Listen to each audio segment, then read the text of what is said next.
Кон топшырыга теләүчеләрнең саны күбейде. Быел биоматериал санын 50дән арттырмыйбыз дигәч, әлеге чарага әлләни реклама ясамасалар да ишетеп, тоныш белешләре аша белеп килүчеләр дә байтак булды. Кон топшыручылар арасында мәгариф, медицина хезмәткәрләренең шактый булуына игътибар иттек. Бүген беренче тапкыр кан бирергә килдем. Минем каным берәрсенә ярдәм итер дип уйлыйм. Шул безне саклаучыларга ярдәм итер дип уйлыйм. Донор булу кешегә үзенең сәламәтлегенең ни дәрәҗәдә булуын да белергә ярдәм итә. Йорчолы шәһәре белгечләре тискәре резус факторлы кан төркеменә ихтыяҗ зур булуын да билгеләп үтте. Мы сегодня приехали в Муслимовское ЦРБ из набережных Челнов из центра крови. Сегодня планируется принять около 55 доноров в целом.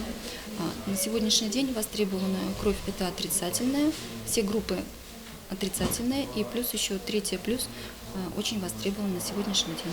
Йорчолы шәһәренең кан тапшыру үзәге хезмәткәрләре бу көнне 50дән артык райондашыбыздан кан алды.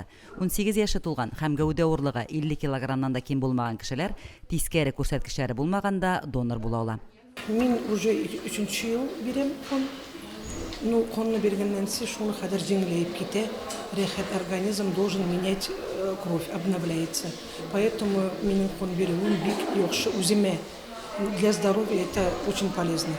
Мин күп еллар элек эшләгән вакытта донор булган идем. Мин үзем риза булып калдым. Минем ничектә булса сирлек кешегә ярдәм итим дип. Мин кирәгем булса тагы да бирергә.